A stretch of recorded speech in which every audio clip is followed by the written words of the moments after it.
All right. So this is my Healing Roads conversations with artists and inspirational people and innovators. And really, it's for me recognizing the various healing roads that I see as people and the various things that they do. And so this is my friend Schirin, who I have known through the dance world for many, many years. And it's been just a total joy to know you as a person, to be able to dance with you, to watch you as a performer, and then to see you developing this whole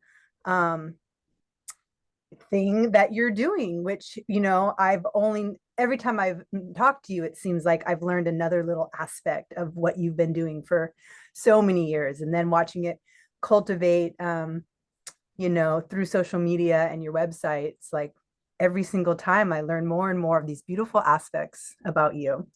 And so it's just a real pleasure to be able to have you on here to answer all the questions I've had, my burning questions about what are you doing? And this looks so amazing, this feminine essence thing, and the hypnotherapy and the dance. So we're going to get into all that for today.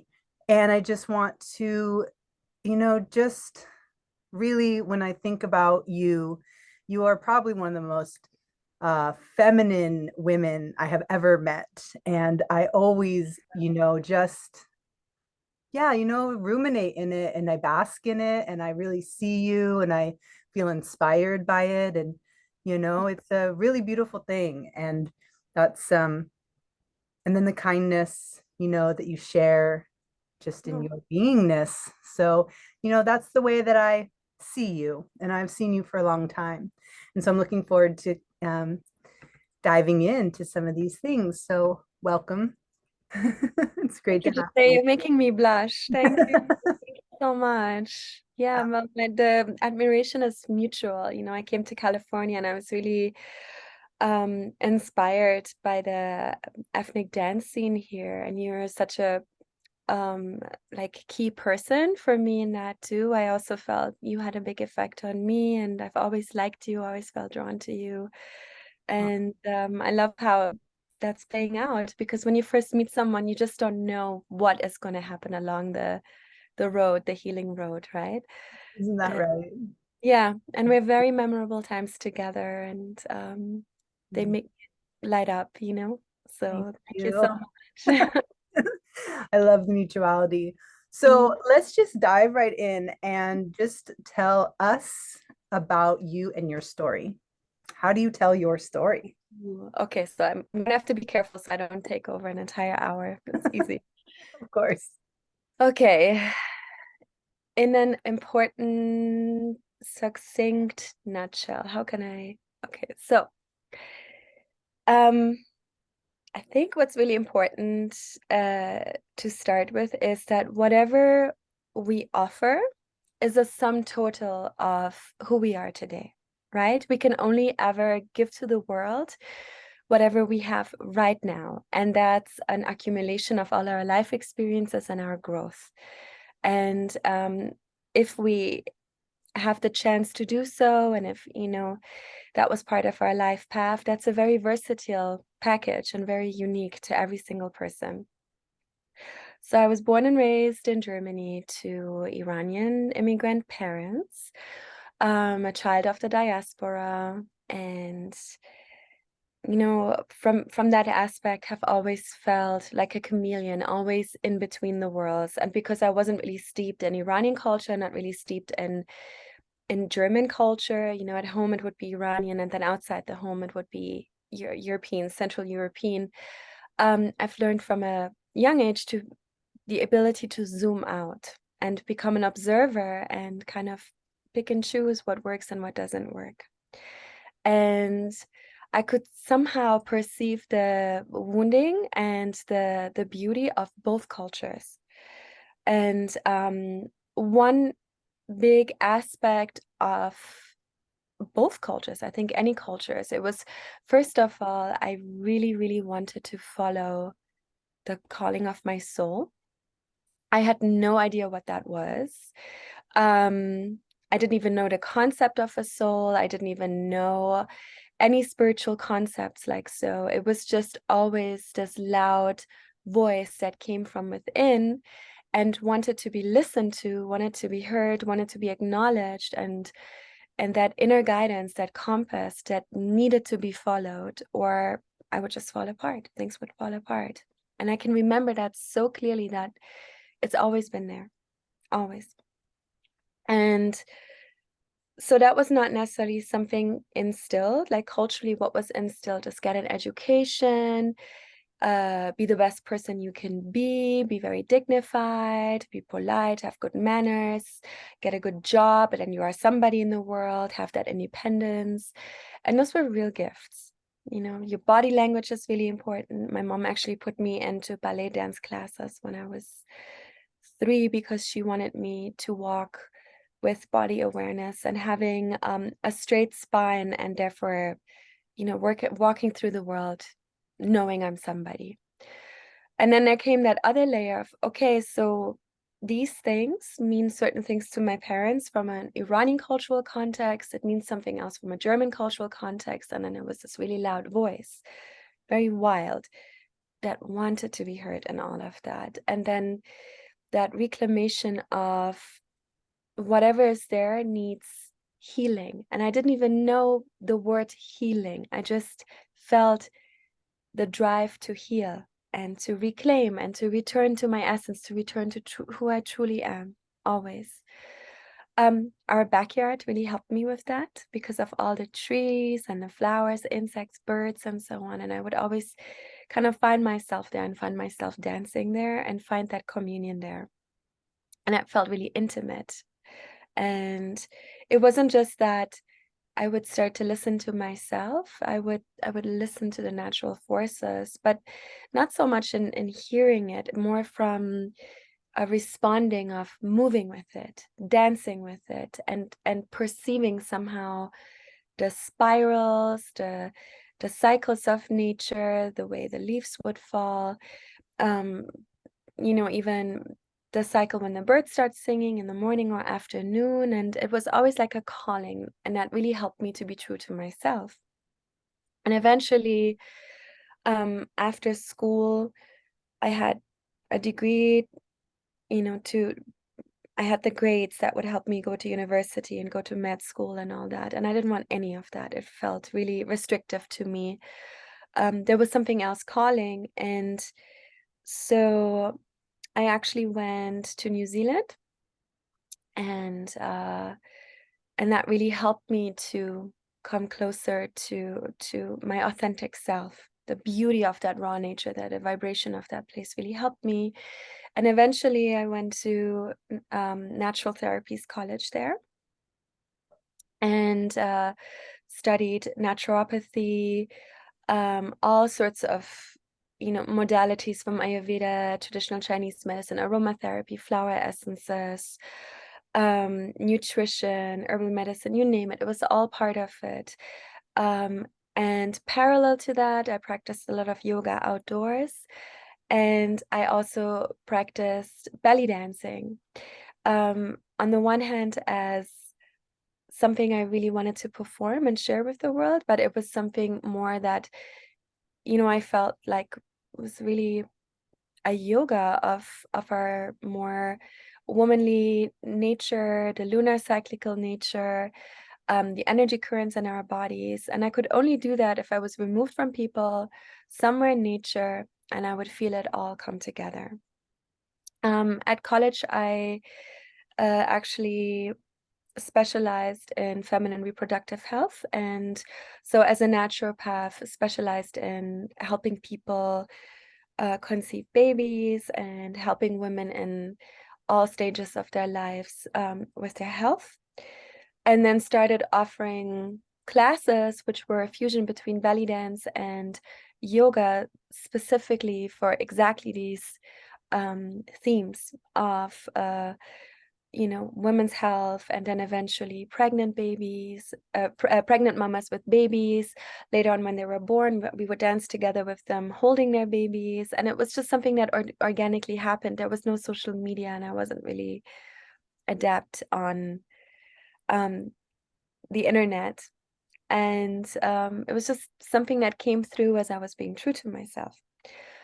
And yeah, and then I wanted to dive deeper into that adventurous spirit and go on a sacred dance pilgrimage. And so I kind of left that career behind. And I remember hearing this voice saying, we'll give you a decade to do that. And then you have to return to being fully focused on your healing work. So I actually packed everything up, sold my belongings, and found a way to make it work. And I traveled to India, to Thailand, Bali, Egypt, Turkey, and so on and so forth, and studied all the dances. Right there, immersed myself with local teachers and tribes and musicians and dancers and just, people of all walks of life. And this whole beautiful journey unfolded, and I could really embark on that adventure. And then parallel to that, I would come home. And in the meantime, I moved to California.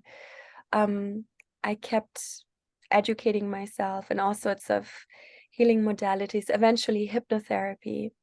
And for me, with the dance and with all healing modalities and then also hypnotherapy, what I realized was that there was great power in it, because we would reclaim ourselves and we would be able to rewrite our lives and our journeys on our own terms, and really work with all the tools, and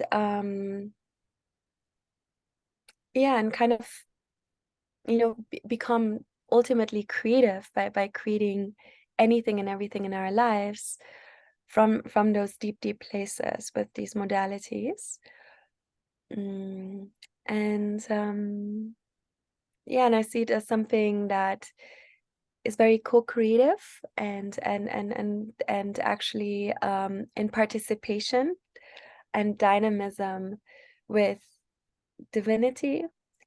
And so it's really empowering to know we have that ability. And then of course there's that element of mystery where we are not in control, but they always go back and from each other. And so that's, I think, where I'm at right now. These are all the offerings that have come together. It's rewriting your life, it's rewriting yourself, is rewriting your health, is rewriting your life story, is coming into owning your uniqueness and then fulfilling that which you were born to bring to this world, which is very different for every single person. And it's very exciting to work with people. And I can only do it with people because I have walked each step by myself, and there's no destination, but it's really the journey. And so everything I overcome and everything that comes into awareness to myself, or that is pieced together, I can't hold on to it. It's so I can help others with it, and it's fulfilling. Wow. What an incredible story. Thank you so much. Thank I just you. want to really, honor everything that you said, really just what an incredible journey. And I agree that, we are all the pieces, of course, of where we come from. And when we have that calling, it kind of makes everything that we've gone through not in vain, because then once you've gone through it, you say, well, with this step, that you'll have some experience, sympathy or empathy to work with others, or that it's, kind of building kind of that repertoire. Yeah. And yeah, I really I've experienced that as well. And I just, the way when you're talking, it's like hearing about the garden and, feeling the energy of, just the earth and nature and all of that. You know, I can feel it in your words, in your story. Yeah. So that's so beautiful. Um, So can you tell us, I feel like you touched a little bit on the femininity aspect, but it Mhm. seems that I know that for me, it's one of the things I see in you and that I've really experienced with you. And it seems like from your work and, the business that you've created and everything, that's a big aspect is Mhm. the femininity. So I'd love to hear more about like your approach to femininity. Oh, sure.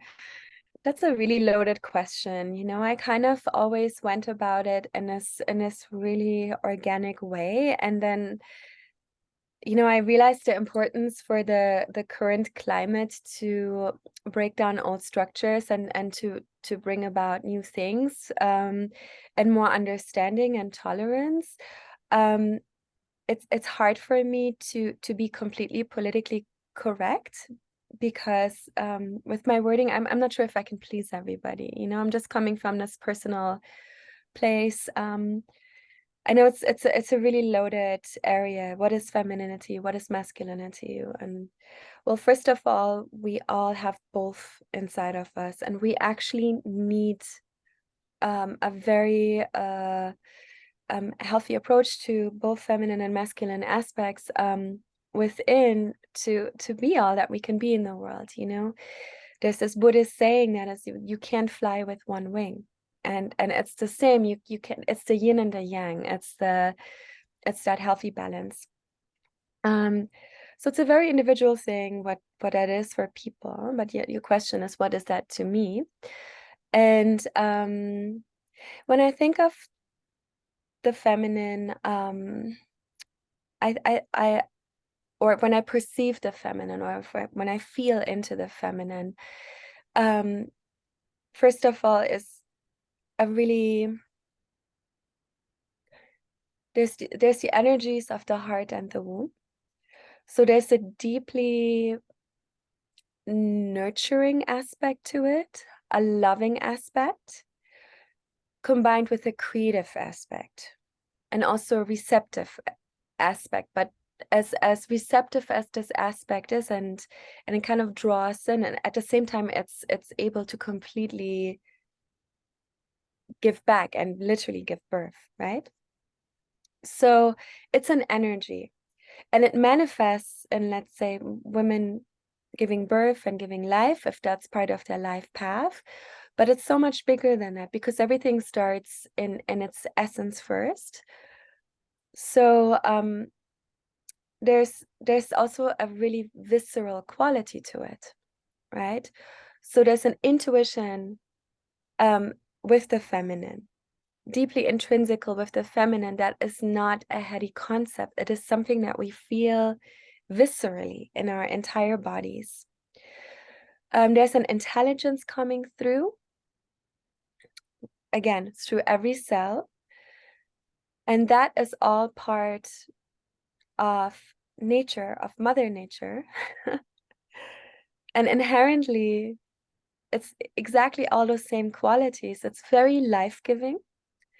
It's very cyclical, because it needs to go through a conception, a creation, a giving birth, and then again, a decomposing and a death. And all these cycles overlap. And so I would look at what is offered within nature, because basically, if we look at nature, there's a solution to every problem we can find, right?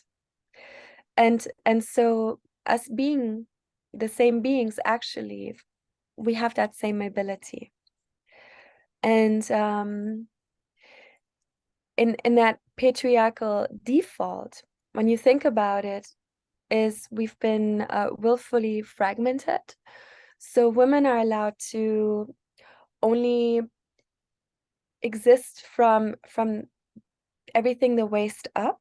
So from the nurturing aspect, and also in an inverted way, nurture, give, serve, um, feed, etc., etc. But everything from the waist down that is creative, receptive, um, life-giving, and everybody comes out of the body of a woman, but that's tabooed and it's made dirty. Lifeblood made dirty, moon wisdoms made dirty.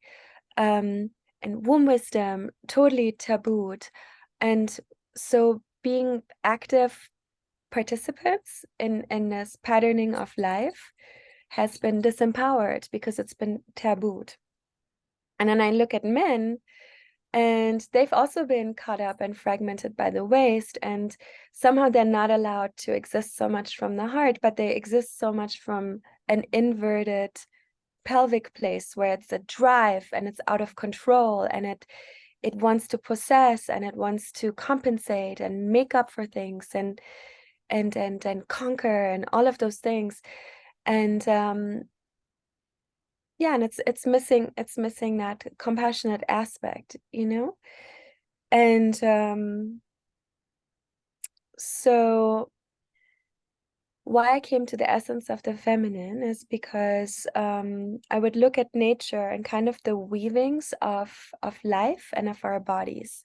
So we're all made of the elements of earth, water, fire, air, ether, in our personalities, in our heart, soul, body, mind, you name it, and even, you know, within the spirit. And so is the world, and everything has these characteristics, and that's how everything is woven together, even the planets, you know. And I see a divine pattern, and I think it's something so deeply creative that was created by something higher and mysterious, and probably played out and planned out and mapped out, and then essentially delivered by the Great Mother. And again, the Great Father energy also plays a role, but I'm talking about that specifically. And I noticed that most medicine, most healing aspects, most creative aspects, they all come under that umbrella. And storytelling is also something that comes into the picture of it, because Mother Nature is basically telling a story that we're part of.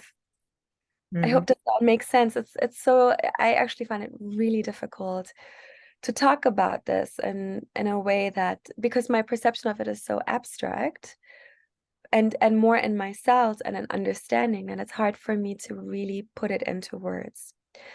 But that manifested for me into learning about herbal medicine, nutrition, natural medicine, which is, again, Mother Nature provides answers and solutions for everything that is going on.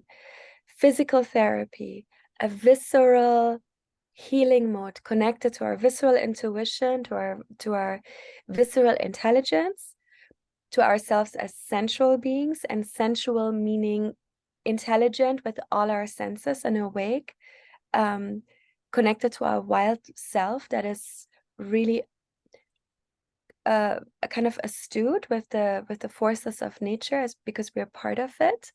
So it knows how to recreate, it knows how to heal.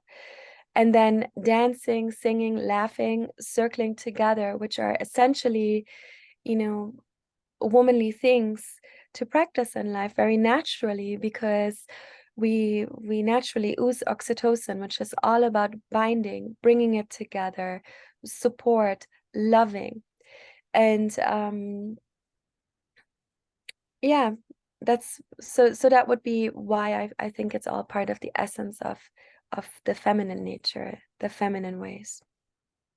Great. So there's obviously so much to unpack, as they say, in that. But towards the end of what you were saying, I felt like that was a great segue into, so how do you work with someone with this thing that, you very eloquently explained it, but of course it's only words when it's something that you feel. So when you're working with somebody, to kind of within these various, modalities, how does that play out working with someone? And then how are you tying in hypnotherapy with that?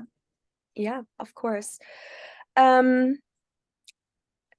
Because I'm a full spectrum person.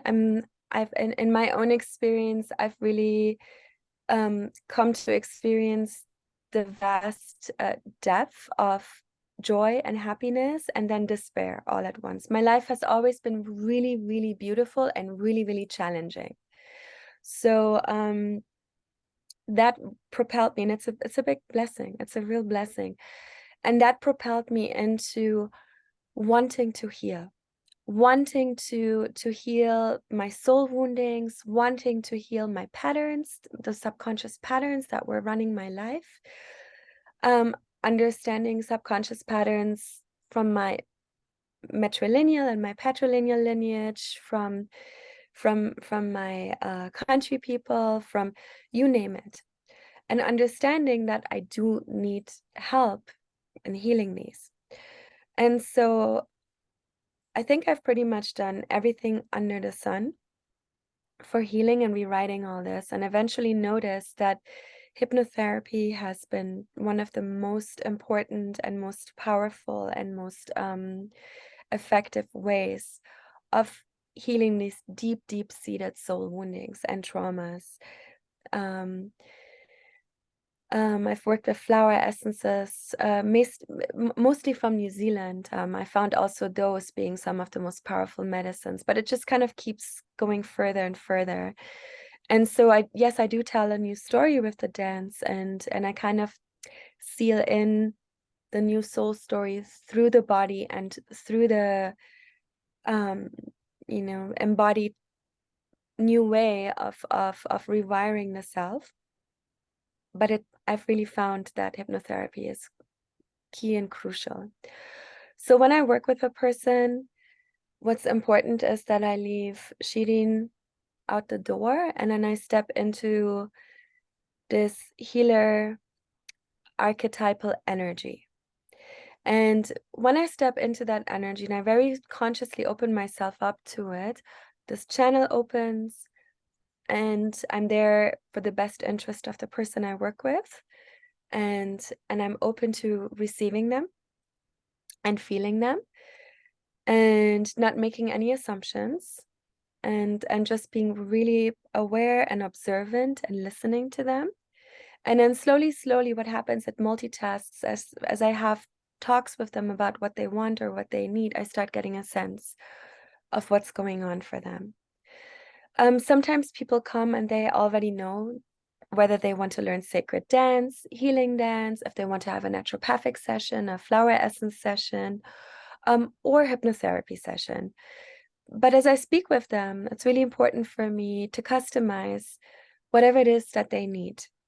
And so I offer them, and I said, well, we can create a package for you where we work it out from a deeply psycho-spiritual perspective with hypnotherapy and flower essences, where we work on your physical ailments and support whatever is going on with your nutrition and herbal medicine and naturopathic consultation, and then finish it all up and round it all up with a ritual movement-based practice that will cultivate this energy in your life and ground you and help you embody all of that. And movement is a real way to get out of the head and out of the way, and to just really get in touch with that wisdom and intelligence that speaks through us. And then I let people choose, because I really believe that some part of them knows. So here's me, I'm offering this to you, and you choose from your own intelligence what it is that you feel drawn to. And sometimes they start with one thing, and then they do end up booking other sessions as well, and that's fine also, because we're all allowed to grow and change with the experiences that we make. Sounds like an incredible opportunity. I'm coming over. I wanted to Thank you. do it too. Thank you. Wow, that's so great. Yeah, I am also working as I build my business, which it was easy to just kind of start with the hypnosis, and as it all sort of develops, and experiencing the deep power of connection and expression through rhythm and movement, and how much can be shooken up just by moving your body, especially for women in these parts, the abdomen. I mean, I've seen 50, 60-year-old women cry. They've never moved their abdomen, and it's very interesting. And I feel like, especially for a lot of people, if we are kind of rootless, we're not connected to our culture, then we don't have a shared, music and dance to bring harmony with our voices, or just connection or movement, how powerful that is. Mhm. And so I'm also it's great. I would just love to see a session with you, and I'm also am working on bringing that into practice, because I'm sure, anyone who's a dancer, especially a dance teacher, you experience how moving it is for people, how powerful it is, and whether we're bringing our voices, together in song, or our bodies in movement, there's incredible energy, and that moves, and sometimes deep healing.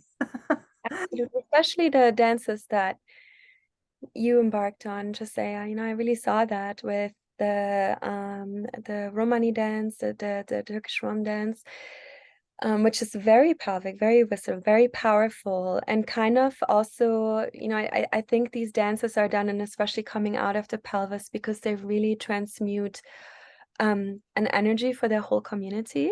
It's almost like a sacred role, these dancers, even if that's not officially what it is, but there's a reason for the existence of these dancers.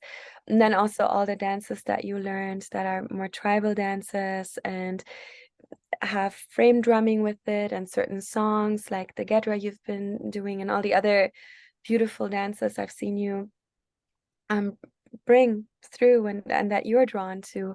They have very earthy qualities, they have ancient qualities, and they actually already, these traditions from where these dances come from, herbal medicine is known, nutrition is known, women's mysteries are kind of felt in the body. Women are together, they are circling, they are singing together, there is storytelling, there is support, all of that is already in there. So it's when these healing modalities come together, and what we end up doing, again, why is it essence of the feminine? Is because when we plug into that energy, women from all times have been practicing exactly all of those things already.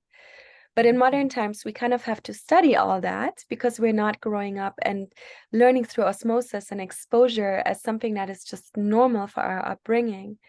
But some part of us has completely felt drawn to it, and I always had to go back to it, which is why I call things the essence, or return to your essence for my business, or essence of the feminine as an umbrella term for the feminine embodiment work that I do, or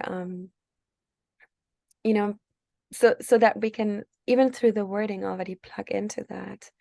And so even though you and I are different people, but we both feel drawn to the same thing, in our very way. Yeah. Yeah, it's like, all bees are drawn to honey, right? There's certain things True. where you just, Right.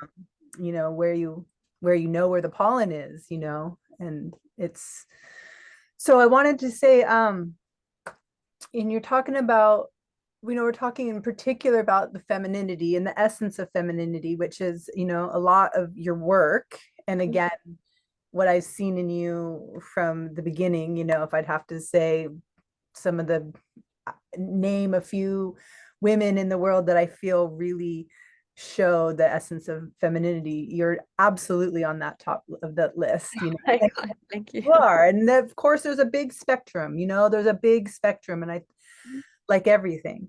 And when I think about like all of these arts that you're talking about that are, just kind of intrinsically within the women around the world, right? All of the modalities that you're talking about. And I think about like hypnotherapy and having someone, kind of separate from the community, talking out their problems, or, there's an element of this masculine, to me, like masculine quality of hypnotherapy. And you look around historically, who's known in the world, and it's like mostly all men. There's a lot of heady aspects and, these questionings. And so I've been really, I love men and I love women and I love people that identify as others, you know, like in whatever form. So I really do love men. Mhm. And I find it, I don't want to be kind of like, I know there's more than just them within the hypnotherapy community and their way of thinking, right? And so I'm kind of looking out, going, okay, well, where's the more feminine approach, right? And so I guess when I'm hearing you, I'm curious, how do you work with that, and how do you feel in that mode where it seems like you're, you know, you're doing a good job putting it together, but I'm curious more, like, do you find some struggles with it? How are you kind of bringing the two things together? Yeah. Where do you find the challenges? Yeah. Yeah. I'm happy to um talk about that because it's a good point. I felt very similar to you. So I trained in classical hypnotherapy in an institute, and although the people there were incredibly compassionate and kind and somehow intuitively drawn to that healing archetypal energy, but yeah, they did kind of stick to the very mental aspect of hypnotherapy. um the specific field of hypnotherapy that at you know, as a like a resurgence and common ground is only what, 150 years old or 100 years old. And it would make sense that it's just men, because men were in those professional positions to research and develop. Um, and so there wasn't really room for women to do that, but that's rapidly changing. So first of all, hypnotherapy is something so ancient. You know, there's even writings in ancient Egypt that talk about sleep temples, and also in ancient Greece, um, where they would speak and go deep into consciousness to help people heal.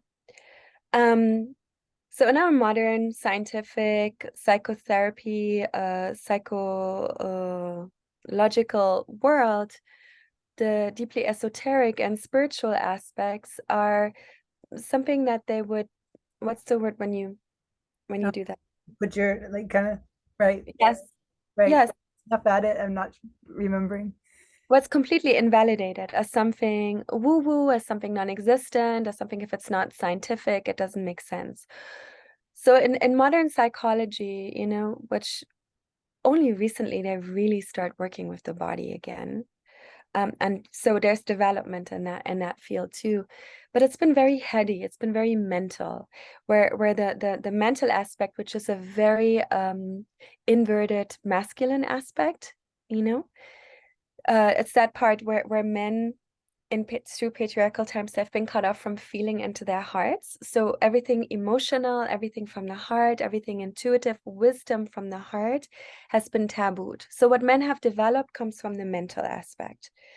And it has to be rational to and rationalized to be valid. But that's as if you're saying, let's say you have a whole, again, you have a bird.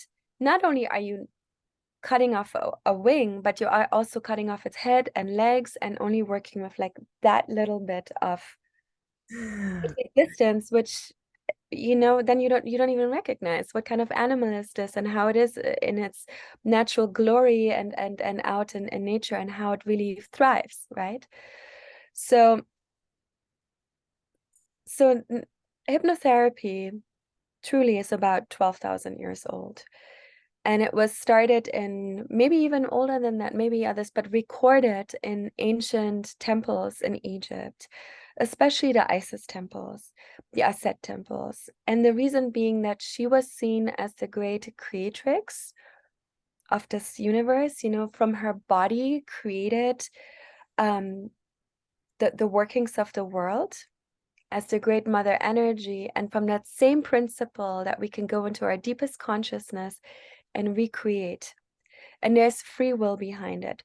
So we don't go into the subconscious as something mental. We go into the, I would say, more super conscious aspects of who we are. and we go deeper and deeper and deeper to the source, and from there we create healing, and we create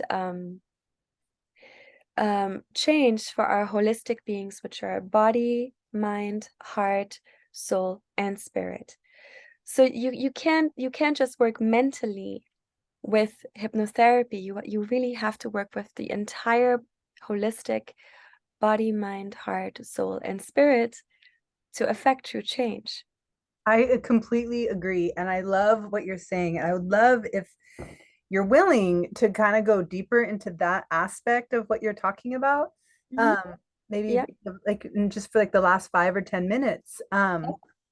Okay. Yeah, it's So so I was very lucky to find a really wonderful teacher. Her name is Francesca Weiber, in natural medicines and vibrational medicines. I found her through working with flower essences and training in a flower essence modality with her, but then learning so much about her, about the nature of healing and techniques of healing.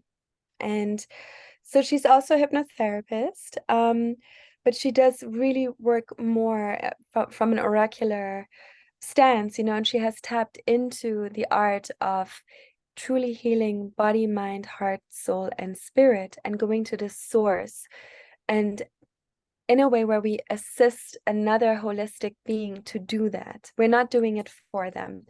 So I work with her modality. I trained in various modalities of hypnotherapy, the classical sense, then the really modern, which works as a combination of hypnotherapy, NLP, cognitive behavioral therapy, and so on and so forth, to educate myself.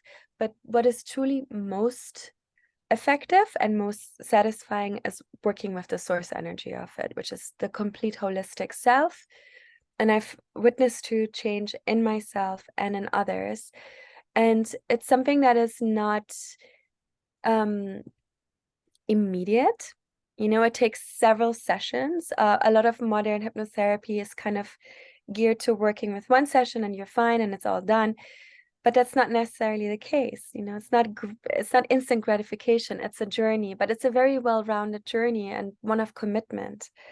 And there you can really address whichever primary goal to whichever primary problem to whichever primary goal, and go through the layers of our holistic being selves, and then see how, because you embody something new, your whole life starts changing. It's really powerful. absolutely. I've never really heard exactly that aspect, so I can't wait to dive deeper into it. And definitely in the notes, I'll put in your website, any information, how people can get in touch with you, and any of the teachers or schools that you think would be nice for other people to know about that are interested. Could also put Absolutely. that in there, Yes. as it is really important, you know, like you said, that just to get to the root of your problem, and that we are somatic sensual beings. And, for far too long, we've been under the impression that we are just going to get to it in a mental way, or in a, this kind of prognosis way, like, this one part of the bird, not even knowing what it is. And, the majority of people on this earth have sufferings that are helping them through challenges to get better. At the same time, they're painful. And so, there's so much healing potential and gift in these modalities. And what you're doing too, which is just very cool. I feel like just the sense of essence and what essence is, it's quite powerful. I've been hearing more and more about it, and I think um until you really know what essence is, like, you kind of, it can be sort of dismissed as something so subtle that it's pretty much nothing, until you realize that it's actually the essence, right? There's a real power. Well, it's radically authentic, It's when you strip away all the layers, and it's so radically authentic. It's right there, and it's tangible, and it's something that is always restorative and always empowering and always somehow puts you right here into the now, into the spot. And that's that 0 point, the 0 point from where everything is possible. Mm. And that's something else that with hypnotherapy, I think it's important that we return to that 0 point through addressing root causes like so, and in the holistic being that we are, and then from there tell a new story. I love that. That's also really great. Um, I don't know that I've ever heard it exactly in that way. That's beautiful. Mhm. Beautiful. Thank you. Thanks. Yeah, well, I feel like, of course, there's so much more we can, go to always, but um, let's just call it good for today. But is there any last few things that you'd like to say? We didn't get to everything, but you know, and we never can. But are there a few other things you'd like to say to folks that are listening? Yeah, to just have faith in yourselves, and have real faith in the voice of your soul and your heart coming from your heart compass. Really listen to that. Allow yourselves, honor that, and know that healing is possible. And it's not a destination, it's a journey. And that there is modalities to help you, and that things do get better. They definitely do get better. And that why we have to go through what we go through exactly, I'm not sure. But what I know is that it makes us stronger, deeper, more compassionate, like Josiah said, and somehow more understanding and more well-rounded. And we can really turn that inner pain, that inner lead into gold. And somehow we are who we've always been at the core, but at the same time, that positive change is truly magnificent. And to be able to assist another in that is really something that also makes sense. Then why go through all that? Is because you can help someone else. So go find your healing modality that you feel drawn to. Josiah and I are most happy to help you with the healing modalities that we have. We are offering them to you because they have helped us so much. That's why we vouch for them. We wouldn't be offering them to you if we didn't know viscerally and from our own experience that they are helpful. So tune in with yourself, look what you're drawn to, educate yourself, ask us questions, and we're happy to assist you the best that we can. Thank you for your time and listening to us. Thank you so much, Stephen. It's been so great. And like always, anyone, when you're listening, if you have any questions, you just reach out, and you can always reach out to Schirin and any of my guests through the notes and to me as well. And so for now, we say goodbye and thank you. Thank you, Josiah. Big ups to you for what you're doing. And I wish you to touch many, many people and help many, many people that are lucky to work with you. And Appreciate that. Same right back to you. thank Thank you. you. All right. Ciao, everybody.